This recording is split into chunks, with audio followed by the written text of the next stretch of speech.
The sharp click of a switch and a whir of static on an old multi-band radio saturated a small, Floridian claustrophobic one-bedroom apartment with a loud audio gradients, crawling from low to high back to low pitches of frequency.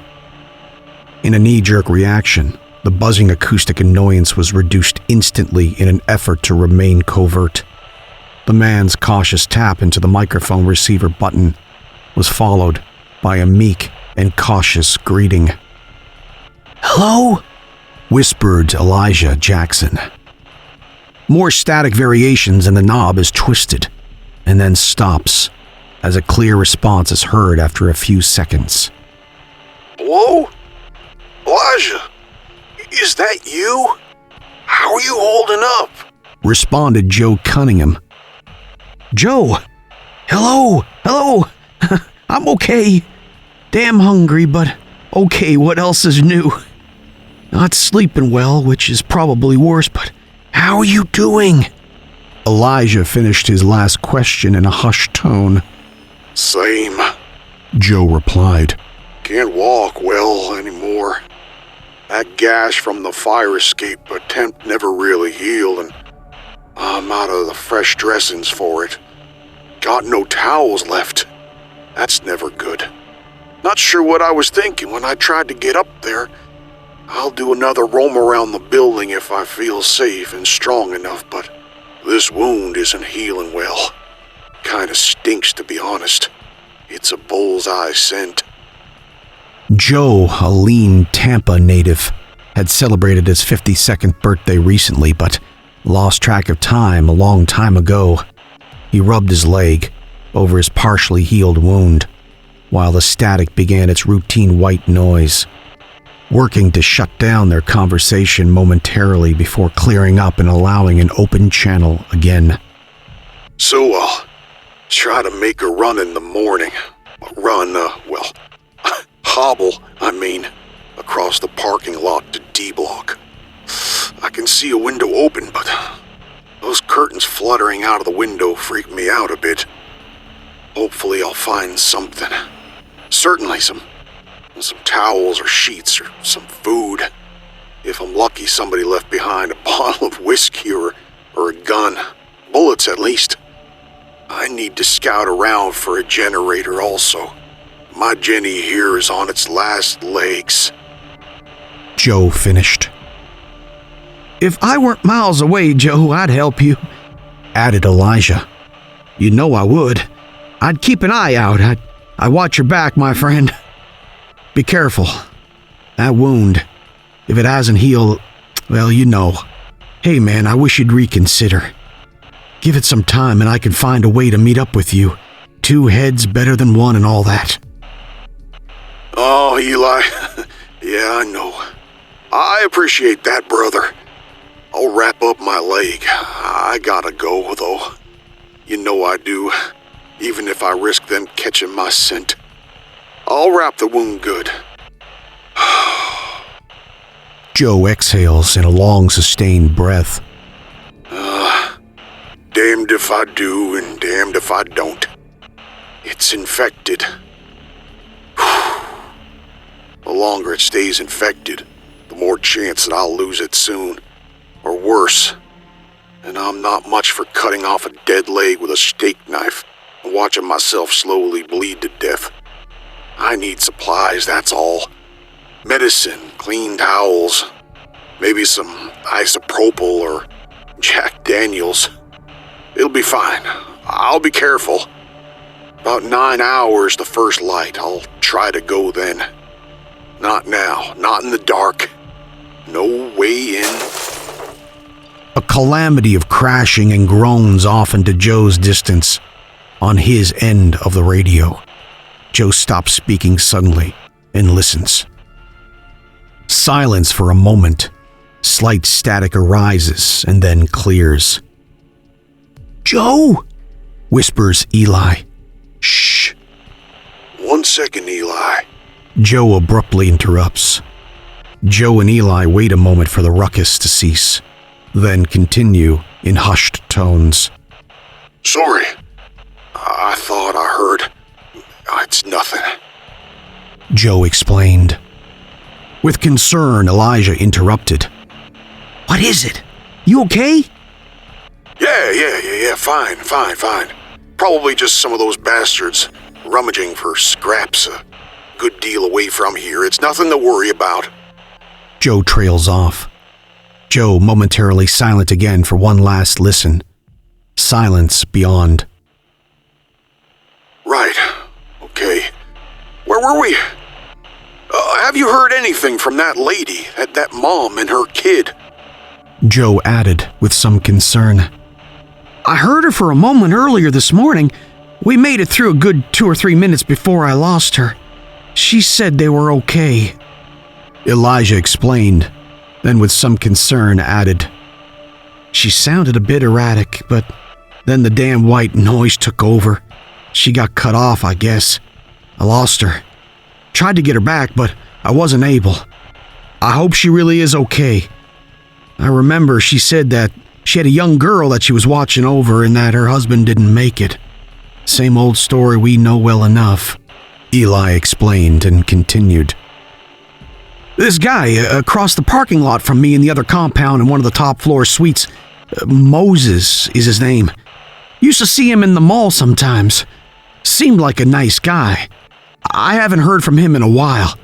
We exchanged messages for a short time, followed by only a thumbs up to ensure we both weren't alone. For a long time, he was really helping me out with leaving food outside in a cooler. He had a big place and kept more than he could use, and it's times like this that his excess really got some use, Eli said. He finally scavenged himself a radio from the circuit store at the strip mall a few blocks away, he told me, but we finally got to stay in touch. Said it saved his life. Elijah added. His lights are still on, but I haven't seen him. He's a good guy. Came here with his wife a few years ago, he said. She was lost some time ago. I don't know. I bumped into him a few times in the dog park and at the store before all of this. I really hope he's okay. I think he mentioned during the last time we met that his father was coming in from Kenya to stay with him, but then Moses vanished from comms about a month ago. Elijah finished. Keep listening, Eli. It would be nice if we could find a way to combine our efforts for the run. I can't do this myself. I've been lucky so far, but won't be for much longer. I just don't have the strength no more. Joe lamented. I wish you were closer, Eli. Joe concluded in a depressing tone. Please, remember my offer. We need to make a run for my boat. The Bay Buccaneer is still in the harbor. This boat is tough as nails, and I know it's still in good shape. I have a cabin full of canned goods and lots of bottled water and some beautiful whiskey. We can make a run for it, if you can somehow get to me. That big 30-footer sitting in the Key 12C. It waits for us, Eli. Should have a day or two fuel left in it. Enough to get us far from here and into the Northern Island safe zone, where they have tamped down on this. Joe explained. I know. How wonderful this would be, Elijah said weakly. I don't think it's crazy to think that we can someday bridge this gap, and maybe if this thing ends or calms down, we can get together and look out for each other. Nobody else will. Elijah agreed, but cautioned.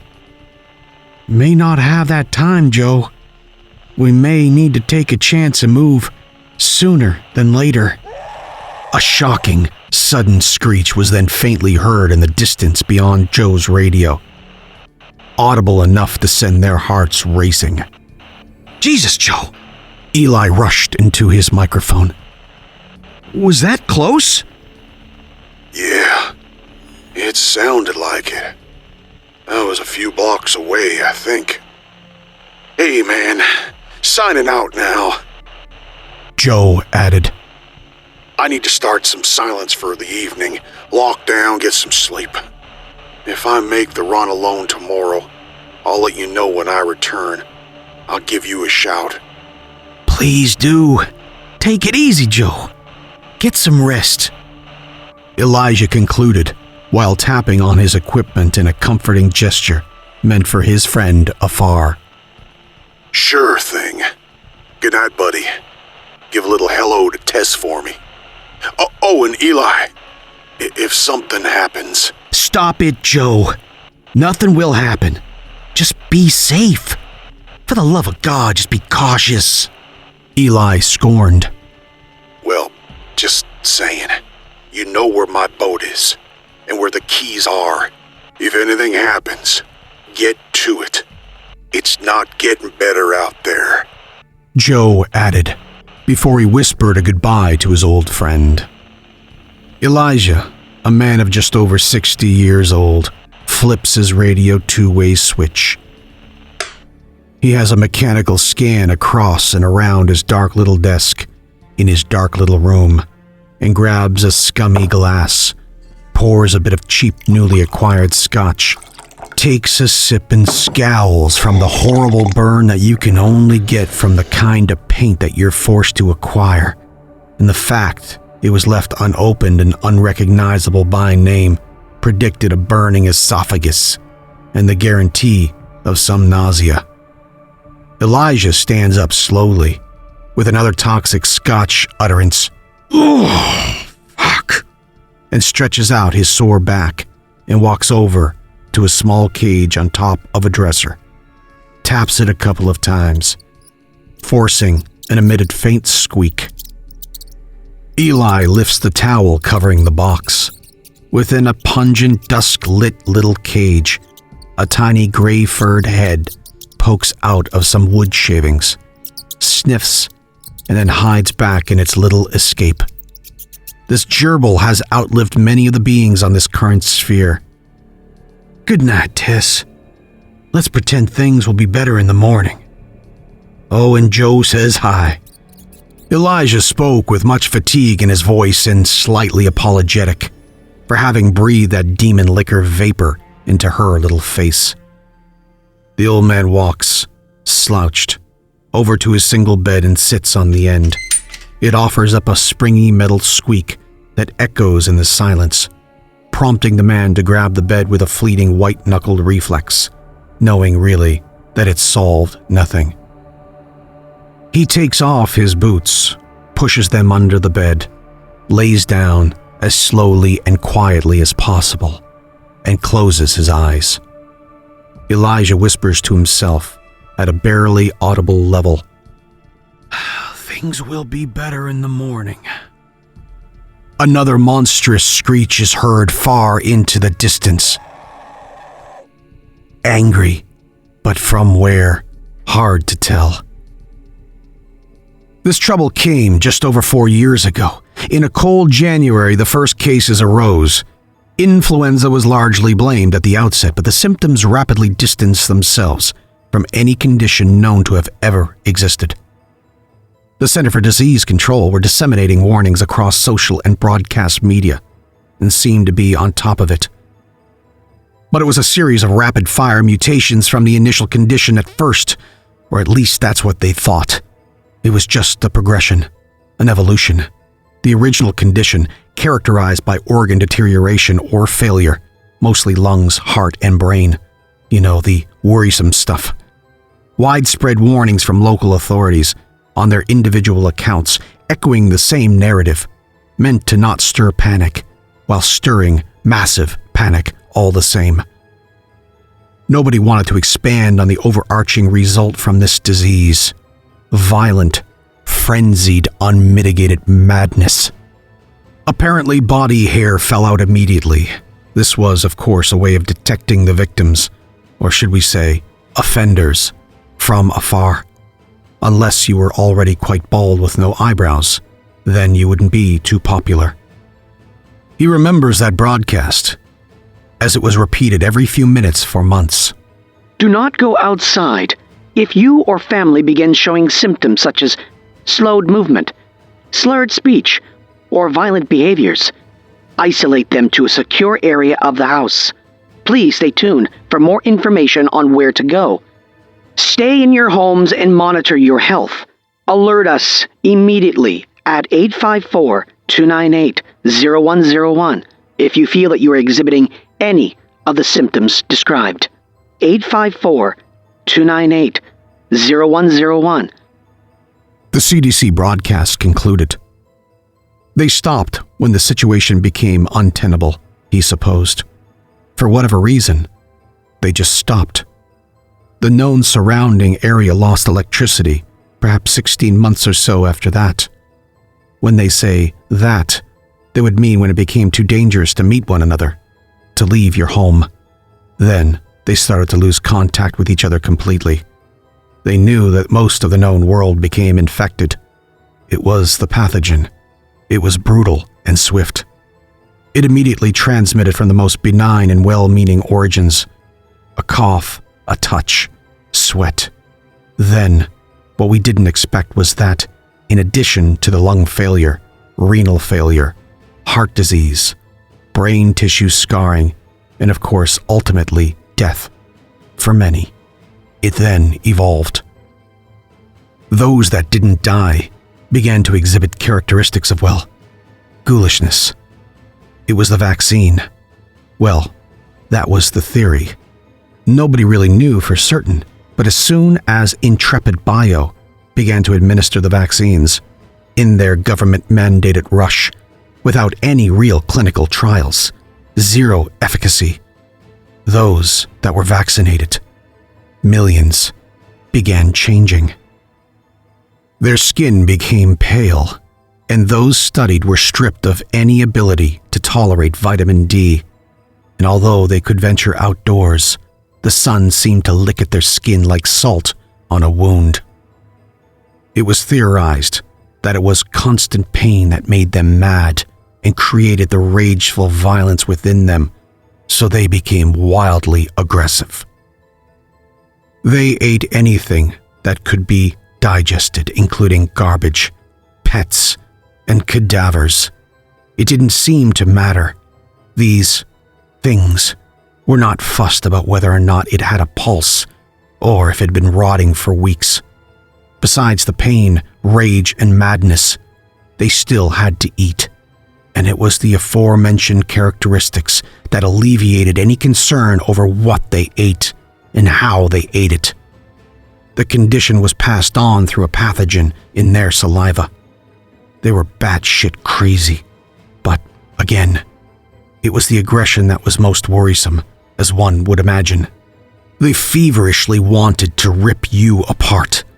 They would kill fleeing mothers and snatch their babies out of their arms without pause. They would shred both without a thought.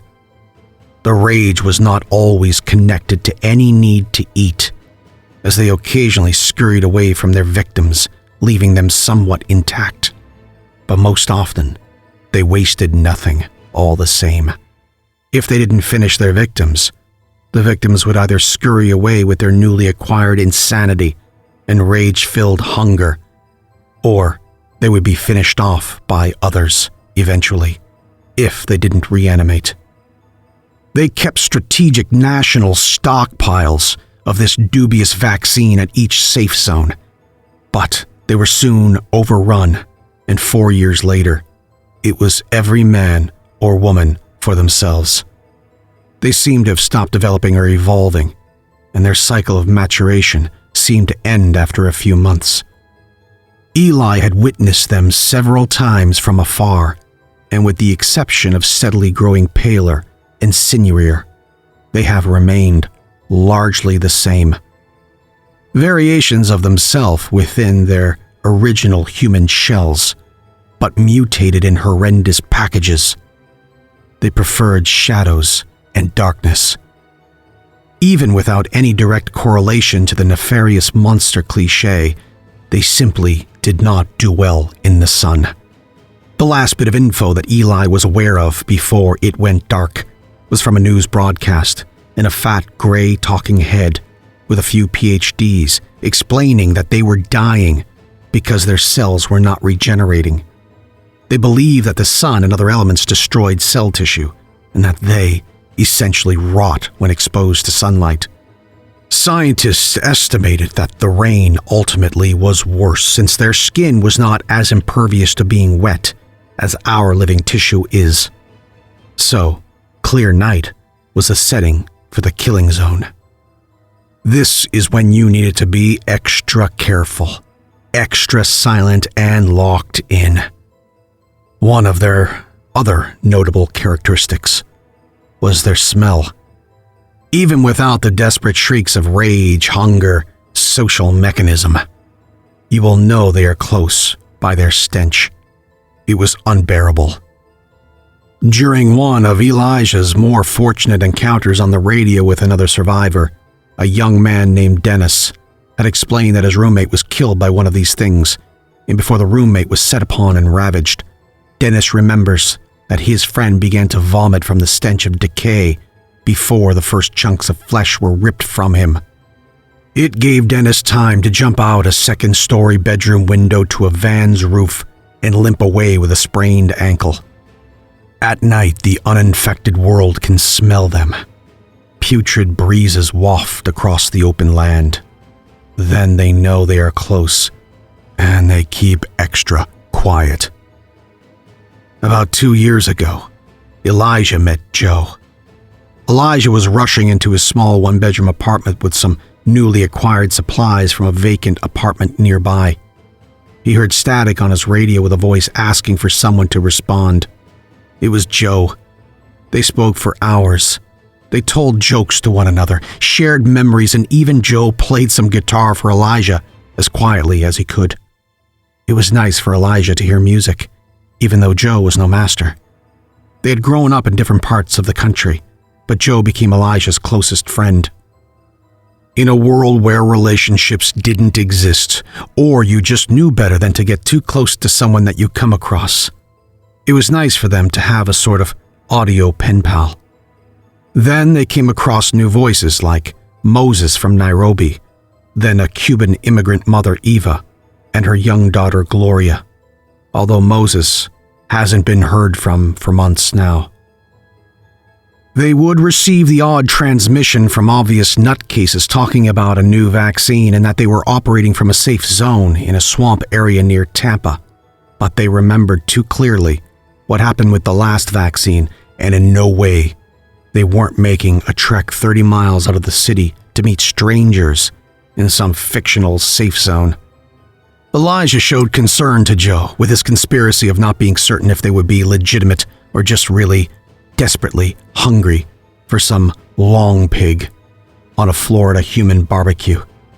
They knew there were folks holed up at Dickinson Elementary School nearby. They had one of the only functional automobiles in the city. One of their school buses was being used, and those camped up at the school had a reserve of fuel. At least they were, but they had no way of making contact. Hopefully they remained safe. There were families in there, and they had boarded up, he was aware. So many lost, however. So many making food and supply runs in the day. You see, they all used to think that the sun was their safeguard. They made the assumption that if they were to go out at high noon and remained cautious, they would all be okay. There were many of those white devils patrolling to their pain, and while mostly occupying the shadows, you would never see them coming. They watched from the shadows. They knew when you were fatigued, scared, hungry, and if you had a weapon. There was no doubt that if you were out and they were aware of you before you were aware of them, they were sure to get you. You can be certain of that. So, when some did make the attempt, they often brandished something lethal, and they did it in groups. Elijah lost any group that he had long ago. The only companions that he had were voice only.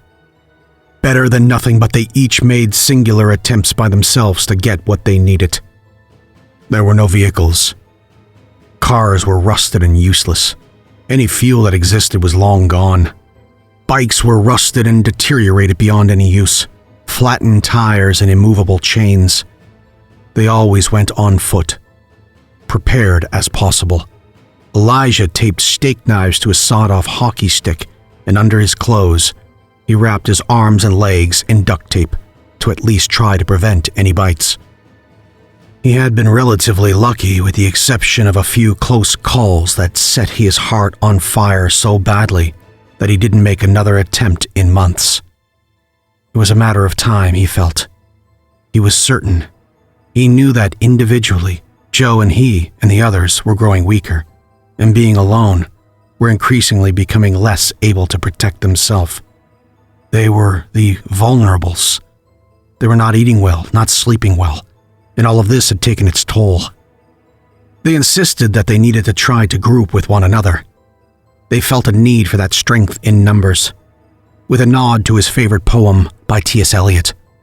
"This is the way the world ends. Not with a bang, but a whimper," he muttered. "We could only whimper." The distance would need to be risked, eventually.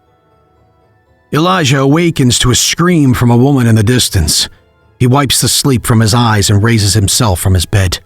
The floor is sticky. He hadn't cleaned in months, and the Florida humidity takes its toll on surfaces. Eli takes a deep breath and listens again. Realizes that it was the residual psychosis of a dream. This happened often. He stretches and walks to his washroom and relieves himself. Washes his face with a small sliver of black-veined soap and hand-pumped water from a bucket of collected rain.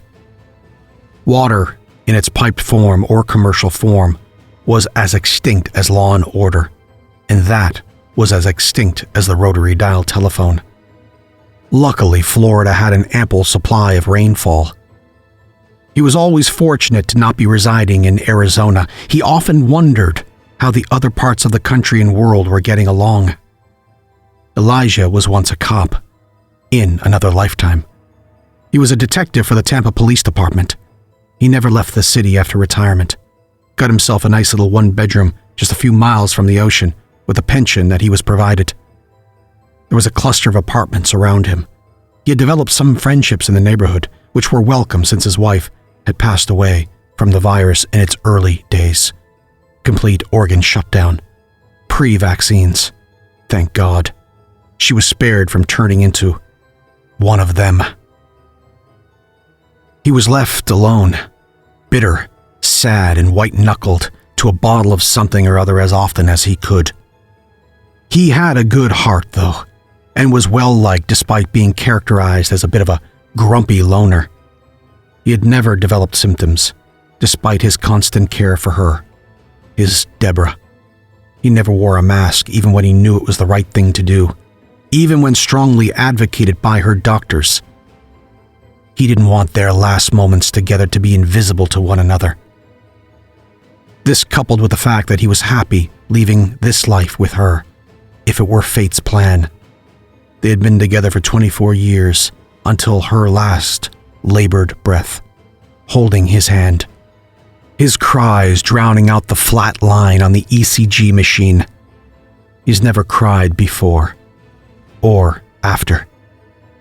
Elijah walked into the main room of his apartment and took a peek through his heavy curtains and peeled back the cardboard peeking hole to have a look out onto the desolate parking lot, occupied only with rusted vehicles, glancing across the windows of the buildings opposite him for any movement.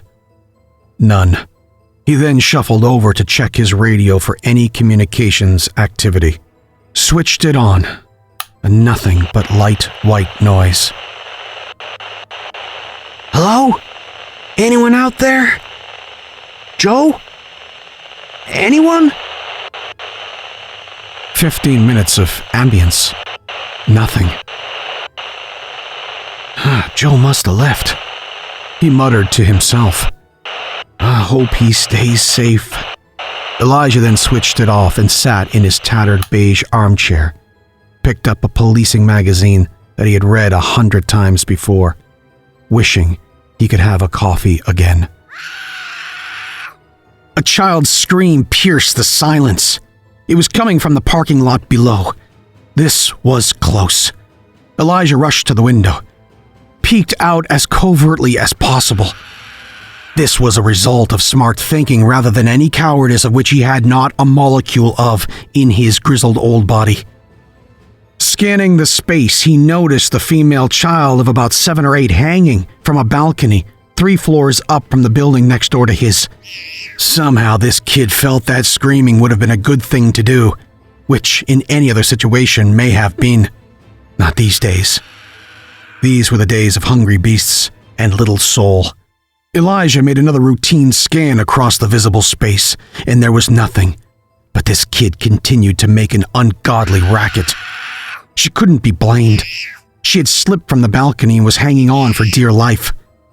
At least for the concern of the broken bones at best, if she were to fall.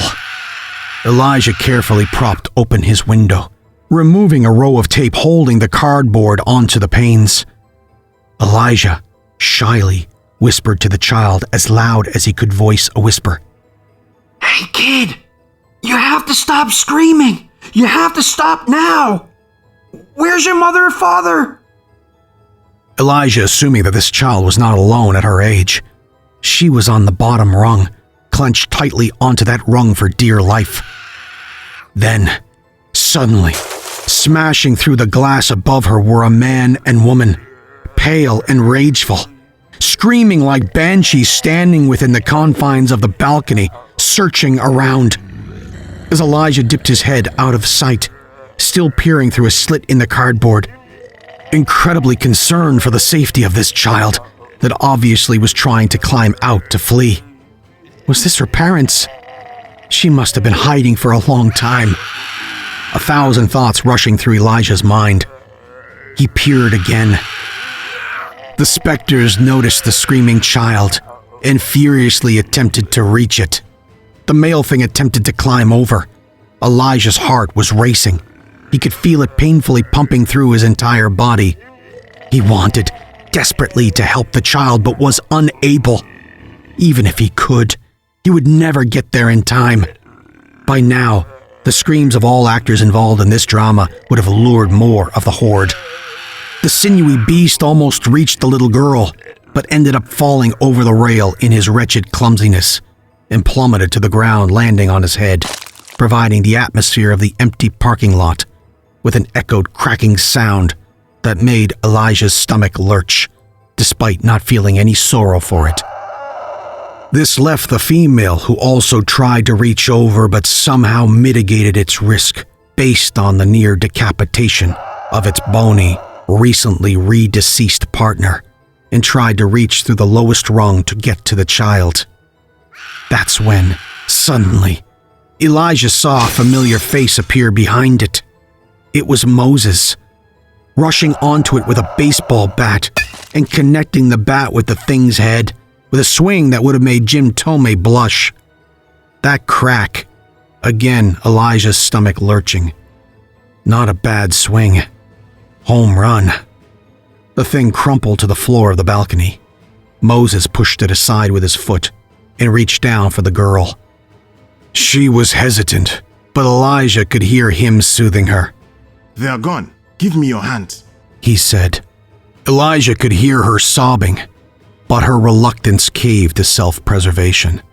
He couldn't help himself. Elijah called out as subdued as he could. Moses, you're okay. Elijah squeaked sheepishly, unsure from that distance if it was him or not. Eli. Moses responded. Yeah, Elijah answered. Are you guys okay? Get inside. Lock yourselves down, please. Yes, we will. Moses' shout whispered back.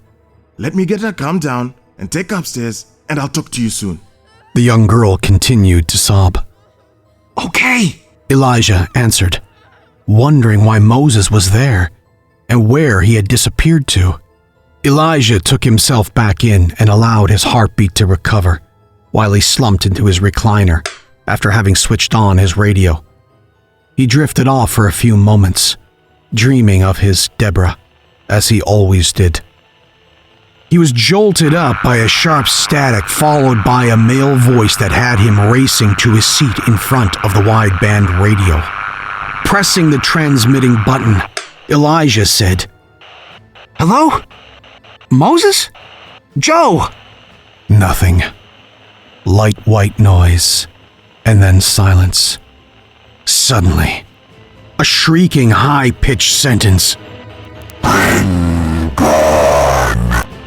Come find you. Elijah, barely recuperated from his earlier trauma, leapt out of his chair, covering his mouth that covered a near scream that ended up producing a forced whimper. We come. Then a snapped silence, like the radio was unplugged. Hello? Hello? Who is this? Who is this? Elijah demanded. He sat back down. This was Joe's frequency. How did they know me? Wait, my God, Joe! Elijah whispered in a dribbled, terrified sentence. Joe has my location, maps of the entire area. But I was miles away from him, even if they had a map. Even if they could read a map. He continued, although getting around was not their issue. It was the issue of those uninfected. Could they understand anything? Elijah considered all of this. But they could speak. If that was truly one of them. He was trying to wrap his head around the proposition, something that he'd never considered before. They were infamous for their rage and for their senseless malevolence. Nobody knew anything about their level of intelligence or capabilities. He dropped into his chair, looking around the room without any purpose. He knew that he needed a plan. If they were coming for him, and they knew where to find him, then they were far more intelligent than anyone had expected. And he needed to either fortify or run. Elijah decided to prepare. Then, another run of static on the radio. Elijah, my friend, it's Moses. He said, "Oh, thank God you're okay. What the fuck happened over there? Where have you been?" Elijah pressed. Moses deeply exhaled and started. These things broke into my home while I was out searching for food. Destroyed my apartment. I was afraid they would come back, so I took everything I could, and while I was collecting my items, I had them in the building. I hid and then ran as soon as I could hear some silence. In my rush, I left my radio behind, and each time I tried to come back, I was afraid. He continued. This morning, I decided that I needed to get my radio if I could. I needed to communicate. That is when I saw this child running across the parking lot.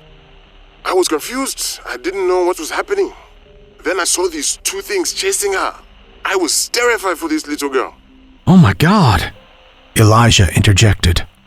I froze and knew that if I tried to help her, I was in danger, but my impulse was to help this poor little girl. So I chased after them and raced up the stairs behind them, and that's when I got to an apartment and saw them trying to grab at her.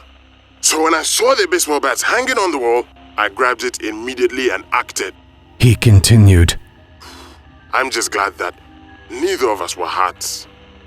She's safe now, we're back at my old flat, but we cannot stay for long. As you know, I am wrapping up my equipment and we have to find another place. He finished. Elijah continued to explain to Moses his recent warning from whatever that was. He conveyed his sorrow at the thought that Joe may, in fact, be gone. He reinforced his concern that he was in danger and was afraid to take this on alone. Nobody ventures out. This is an unwritten rule.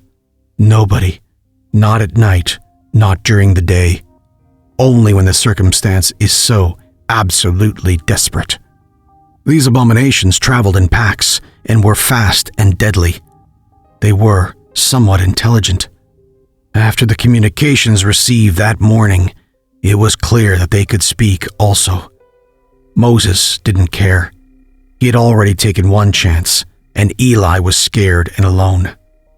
He would have to keep this little girl in tow, though. She couldn't be left alone again.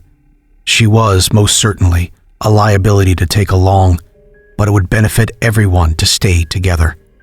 She wouldn't survive alone. They had a decision to make, however. If Elijah was in danger, he knew he should move and join Moses. That would be sensible.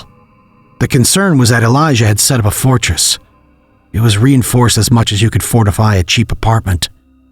He had hoarded enough food to last him months, maybe several weeks at least for 3 people. Cans of food, nothing special but food nonetheless. He had a water system set up. He had medical supplies and more. He couldn't leave that behind. So he decided to stay and fight if necessary. Hell, Moses took one out with a baseball bat with no issues.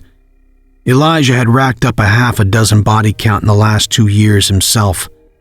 Then, Elijah remembered the terrifying voice at the other end of that radio. If he stayed, and the warning was valid, then it could be a wave that he could have no protection from. He had to go. Elijah packed up as much crap as he could, rucksacks full of cans weighing him down. Had forgotten the can opener. Bottles of water, 6 filled up, as much as he could carry. A knife and his bat. Couldn't take the radio, but made one last attempt on it. He tried for just over 20 minutes to reach Moses, who finally responded. Moses and Elijah made a plan. Neither one could stay where they were. The block would be teeming with them soon. They both prepared, and with the little girl now at Moses' side, where she couldn't be pried from, they met in the lobby of Elijah's building, in the security room behind the concierge desk. Quietly, cautiously. What now? Whispered Moses. The young girl remained always silent. She stared up at Moses and then Elijah, anticipating his response. We move, replied Elijah. We get to the boat. Moses looked confused and froze as they all stopped short of their exchange, embraced and listened. Indistinguishable noises in the distance. They rushed the conclusion to the chat. The neurosis was palpable. What boats? Moses asked. Joe has a boat. I know where it is. I know where he hides the key.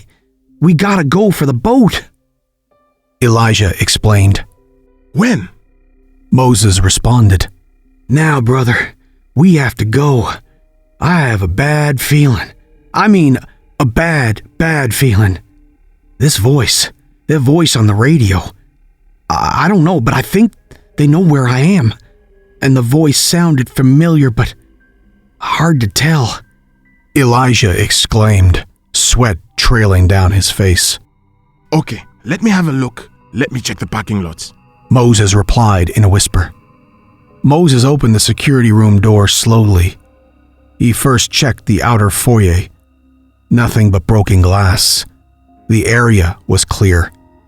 They felt that now was the time to make the move. It would be dark in a few hours. They could wait until morning, but if Eli was telling the truth, and it seemed that this was something that he took quite seriously, they wouldn't be safe anymore in the apartment block. They had maybe 2 or 3 hours before it was dark. They had to make up time, especially with the consideration that they could encounter unexpected delays with routinely keeping out of sight and moving cautiously. They moved together. They got halfway through the foyer, their feet muting the crackling glass beneath them. Slowly. Then, with a heart-stopping break in the silence, a sharp static coming from upstairs, loud enough to have been heard through Elijah's door as he knew that this was his radio. Elijah was paralyzed from fear. The sharp hiss of the radio was felt as much as heard, and it was followed by a ghoulish scream enveloped in white noise. It was difficult to distill the word that followed for a number of reasons. The paralyzing fear felt by the trio numbed their senses, but they knew what the word was when it was repeated. Coming! This was enough to encourage their movement. Elijah wasn't sure who the message was directed at, the group or his fellow disciples of hell. Either way, those wobbly legs found their forward movement and they were off. The squelching command was repeated again and again until it faded into the distance as they moved out of the parking lot.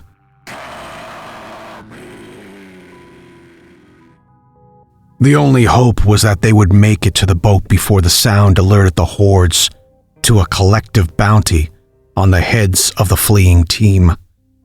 Holding their weapons tight, albeit gripped with sweaty, shaking hands, they moved slowly between cars, around buildings, avoiding the open and desolate streets on their way to the quay. Every few minutes, Eli would look up to the sky. The position of the sun was critical to his very existence. They made some distance and they had already gone too far to turn back. To hole up for the evening somewhere would be a terrifying premise, as they were all unaware of the spaces that attracted activity, and not being familiar with your overnight spot was an incredibly horrifying position to be in. The young girl was unusually strong. She was quiet and silent. Eli and Moses were thankful for this. It could have been their end if she had been hysterical, even emotional to any degree. As the group scurried quietly through an alleyway between two buildings, the echo of the ocean bounced off the passageway, above the calming hiss of the ocean's tides, punctuated by the lack of the usual mob of seagulls, came an echoed series of demonic screams from a multitude of directions, running along the stone walls of the passage. The cold grip of horror squeezed their chests and froze them, gasping for air which didn't come. The young girl's fingernails dug into both hands and broke skin, which made Moses and Eli both wince simultaneously. They knew something was behind or in front of them, but it was impossible to distinguish the direction or trajectory they needed to burst into.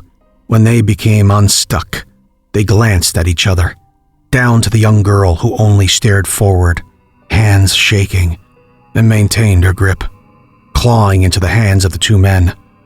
Moses, a massive mountain of a man, and tough as nails, let out a small squeal from the young girl's sharp nails. They were facing the direction of the ocean, and the ocean they will seek. The boat needed to be found, and the sky was showing signs of decline. Eli had guessed it to be nearing 6 p.m., and they needed to make some distance. The end of the tunnel was shrouded in ambient light, sun facing them, and in the blurriest of silhouettes, past a figure, not 30 feet in front of them. They instinctively gasped and hugged the walls with their backs, the young girl ducking behind a sun-bleached putrid garbage bag. She felt like retching, but moved back from it and covered her nose and mouth. Every step seemed to bring more threats, and far more frequently. Eli suspected that, if they could evacuate the alley and get to the street ahead, they need only cross the park and into the quay. They would scramble to the boat. The quay was under the icebox in the rear of the boat. Joe had made that clear 100 times during their quiet chats. Eli ran through the discussions in his mind that he had with Joe. Those many conversations he had, entrenched in white noise, most times had him realize that he had no idea what really happened to Joe. Where had he disappeared to? What if he had taken the boat? Eli thought. He had lost touch. Eli had thought the worst, but what if he hightailed it? What if he decided to make a bolt for the boat? Eli hadn't considered this, and it struck him like a drop kick. He could be leading the group to their end, to a useless quay with an empty, watery parking spot where Joe's boat would be. "What's the plan?" Moses said. "We need to make it through the park. Across the baseball field to the left is the dock. Joe's boat is the last on the right. We make it to the boat, we get out of here. I have enough food in this pack to last 2 weeks at least, and I know Joe has some provisions stocked away in the cabin below, if they haven't been pilfered yet. We'll be okay." Eli managed to lay out something positive. The girl looked up and towards the two of them, slowly, one by one. Then, as they paused at the sidewalk, reaching the end of the passageway, they peered both ways. Even if they saw no movement, they envisioned shapes slinking in various directions within their mind. Eli continuously heard the static from his radio, screaming that he was a target and that they were coming for him. It was his imagination, But he was terrified. The boat had to be there. It had to be there. Joe couldn't have known to get away before that threatening, unearthly voice occupied his radio broadcast. And even if Eli wishes he could have, it was better now if he didn't. Moses picked up the young girl who never uttered a name. His giant arms dragged her up to his shoulder, and they all tore off towards the park. Eli was moving at half the speed. He was, after all, old. He had nearly no muscle mass left in his body. He had not exercised nor left his apartment for over a year. His legs were burning. Eli gasped for oxygen. Moses stopped to take him by the arm, and they walked quickly, while Eli recuperated as much as he could in this semi-speed walking gallop. He was ready to give up after a minute. Moses put the girl down, and they shared a glance. She knew to stay close. Moses smiled at her. Let's go, big boy. You can do this. Moses chimed in within Eli's hard-labored breathing. You got this. Eli formed a pained smile, and then turned his head slowly to see a torrent of ravenous, shrieking ghouls by the dozens at the edge of the park behind them, nearly 1,000 feet away. They were distant, but they seemed intent on getting to their newly targeted meals. The girl finally spoke. I'm scared. And started gulping air, fear choking her. Moses had to be their rock at this moment. He grabbed Eli by the underarm and dragged him with the girl close behind. He slung him onto his back like an old panting rucksack. The girl followed behind and they jogged. The key was close. The group was finally in the open, and the covert sneaking between cars and buildings was a commodity they no longer enjoyed. They were in the open, exposed and in danger. They were now being hunted.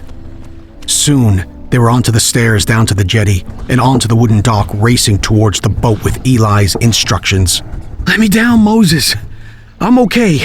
Eli muttered with an exasperation of fear and fatigue. Moses dropped him gently onto his feet. Eli led them to the boat.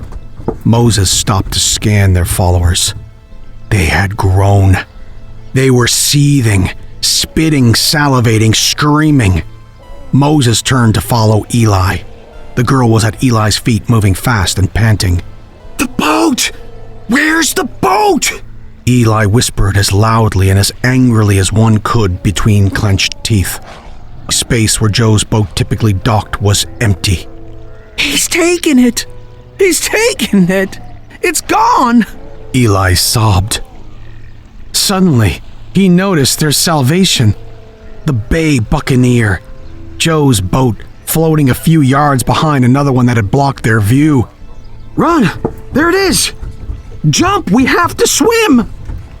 They all ran for the dock end and jumped. Except Moses. He stood stock still. He looked at the water. No amount of fear can teach you how to swim. Moses couldn't swim. Moses turned back and saw the horde reaching the end of their dock. Ravenous. Eli and the young girl were swimming furiously towards the Bay Buccaneer. Eli turned to see Moses. He was just staring at the horde. Moses knew that he would sink immediately if he jumped. He didn't expect to have to swim. He then made a choice. In an instant, he weighed the prospects of his slowly dying in the water, panicked, or holding back the pack to keep his friends safe with some time, in case any of these bastards could even float to them. His choice was made in a flash, and remarkably, he chose their preservation over his own. Moses ran a few feet away to a fishing boat as his eyes spied a barge pole on a set of hooks on the side of a towboat that was docked at the end of the pier. He pulled it off and positioned himself, firm-footed, on the edge of the dock, peering behind him at the other two reaching the boat, and Eli pulling the girl up and onto the safety of the boat. They both looked towards Moses. He forced a smile and ran towards the mindless predators with the pole horizontal, and with immense power, cross-sticked the pole into the group, flinging many onto other boats. some into the water and the rest to the floor of the dock. Moses then swung the pole like a samurai across every head he could connect with and screamed in rage. Despite the lack of hope that he held for himself, two things buoyed him.